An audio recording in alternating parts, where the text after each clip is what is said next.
Hello दोस्तों, स्वागत है आपका अपने परिवार कैरियर अपडेट बाय इंजीनियर में। मैं हूं रंजन राज। उम्मीद करता हूं आपसे बेहतर होंगे, स्वस्थ होंगे और बेहतरीन तरीके से आप लोग अपनी तैयारी कर रहे होंगे। तो दोस्तों, जैसा कि आपको पता है, CITS एडमिशन के लिए फर्स्ट फेज की काउंसलिंग शुरू हो गई है। अब इस वीडियो में मैं आपको ये बताने वाला हूँ कि कॉलेज की सिलेक्ट चॉइस आपको कैसे करनी है और रैंक आप अपनी कैसे चेक कर सकते हैं। मतलब यानी कि कैसे आपको जो कॉलेज मिलने की संभावना है वो कितनी है। ठीक है। और काउंसलिंग स्टार्ट हो चुकी है। और ठीक है, तो आइए चलते हैं ऑफिशियल वेबसाइट पर। तो देखिए, ये है ऑफिशियल वेबसाइट। यहाँ पर आप देखेंगे कि CITS AICTE result publish candidate dashboard. यहाँ पर लॉगिन और चेक कर सकते हैं।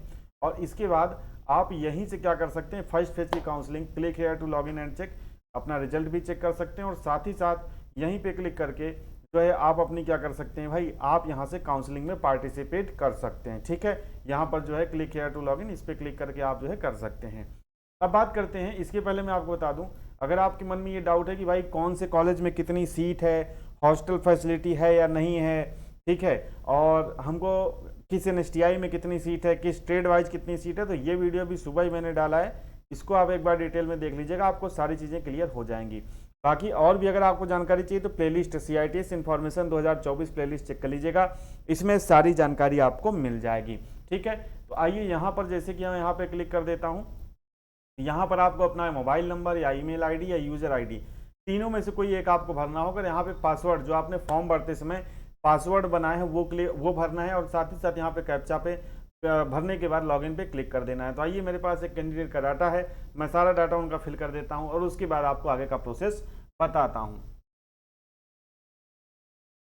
देखिए, इस तरीके से जब आप लॉगिन कर लेंगे तो कुछ इस तरीके का पेज आपके सामने निकल के आएगा। यहाँ पर आपका CITS 2024 AICTE लिखा होगा, प्रेजेंट लिखा होगा, और आपका कौन सा ट्रेड है और उसमें कितने मार्क्स हैं ये लिखा होगा। फर्स्ट राउंड की काउंसलिंग में आपको पार्टिसिपेट करने के लिए यहाँ पे जो काउंसलिंग राउंड लिंक 1 है, इस पर क्लिक करना पड़ेगा। इस पर आप क्लिक करेंगे तो आप नेक्स्ट पेज पर चले जाएंगे। देखिए, वहां पर क्लिक करने के बाद इस तरीके से आपको चॉइस फिलिंग का ऑप्शन आ जाएगा और इसमें आपको कॉलेज सिलेक्ट करना रहेगा कि भाई आपको कॉलेज सिलेक्ट करना है। ठीक है, कॉलेज सिलेक्ट करने के बाद आपको आगे सबमिट करना रहेगा। तो भाई देखो, जिस ट्रेड में 5 से अधिक कॉलेज अवेलेबल हैं वो लोग पांचों भर दें, और जहां पर अगर 2 ही कॉलेज अवेलेबल है तो जो आप कॉलेज रहेगा, जितने कॉलेज रहेंगे वो भर देंगे। मिनिमम 5 कॉलेज आपको भरने होंगे, ऐसा नहीं कि आप एक कॉलेज भर के आगे बढ़ जाओगे। तो जैसे कि इनका फर्स्ट चॉइस कानपुर है, तो मैं यहाँ पर जो NSTI कानपुर है उसको फर्स्ट नंबर पे भर देता हूँ।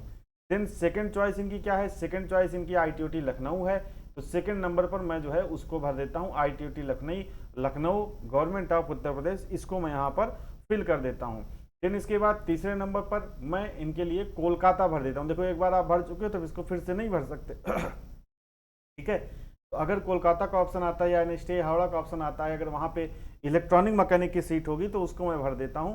ठीक है, नहीं तो NSTI इलाहाबाद में यहाँ पर तीसरे नंबर पे फिल कर देता हूँ। इसके बाद नेक्स्ट चॉइस में यहाँ पर नोएडा भर देता हूँ, और लास्ट में मैं यहाँ पर भर देता हूँ, लास्ट में मैं यहाँ पर NSTI देहरादून या कोई भी NSTI मतलब मैं भर देता हूँ, आपको सिर्फ दिखाने के लिए NSTI देहरादून यहाँ पे भर देता हूँ। तो इस तरीके से जो भी कॉलेज आपको चाहिए, पहली बात आप ध्यान रखिएगा, फर्स्ट नंबर पर आपको वही कॉलेज भरना है जो आपको चाहिए। फिर उसी तरीके से आप अपना प्रेफरेंस बना लीजिएगा। जो वीडियो आज मैंने सुबह डाली है उस हिसाब से आप अपना एक प्रेफरेंस तैयार कर लीजिएगा कि भाई फर्स्ट पे हमको ये रखना है, सेकंड पे ये रखना है, थर्ड पे ये रखना है, फोर्थ पे ये रखना है। इस तरीके से आप यहाँ पे रख लीजिएगा, और देन उसके बाद आप सबमिट बटन पे क्लिक कर दीजिएगा। जब आप सबमिट पे क्लिक करेंगे तो नेक्स्ट पेज कुछ इस तरीके से खुलकर आएगा। ठीक है, तो देखिए, इस तरीके से यहाँ पर जो है ये आपका आ जाएगा, और यहीं पे आपका जो है, जब आप देखो यहाँ पर आपको, अगर आपको दिखे, इनकी जनरल सीट्स में भी फाइट है, जनरल फीमेल में भी फाइट है, SC में फाइट है, और SC फीमेल में भी फाइट है। इसी तरीके से अगर आप OBC रहोगे तो आपका जनरल दिखाएगा और OBC की सीट दिखाएगा। अब देखिए, यहाँ पर ध्यान से समझिएगा कि किस तरीके से आपको चेक करना है, क्योंकि मैंने इनका फीस पेमेंट नहीं किया है इसलिए इनका रैंक शो नहीं कर रहा है।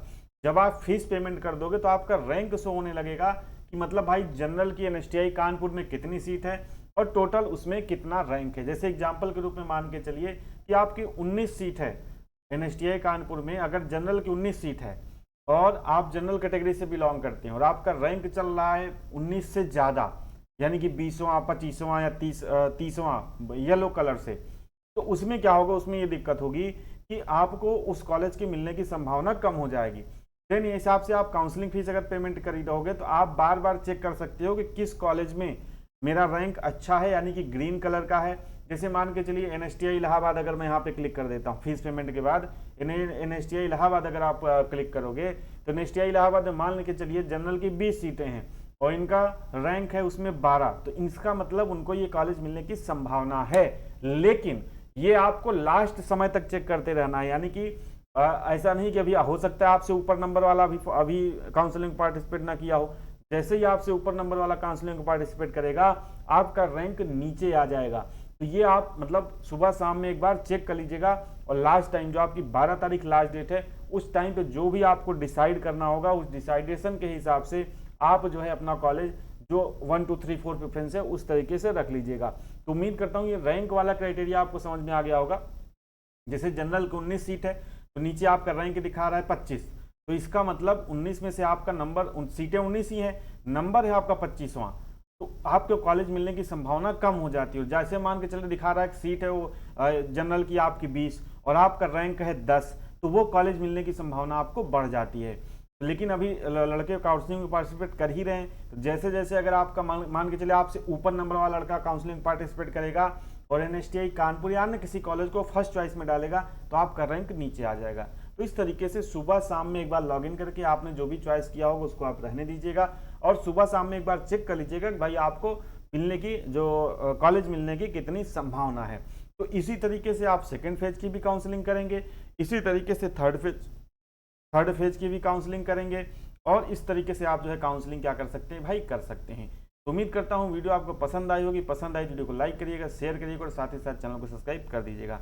मिलते हैं नेक्स्ट वीडियो में नई जानकारी के साथ। जुड़ने के लिए आप सभी का बहुत बहुत धन्यवाद।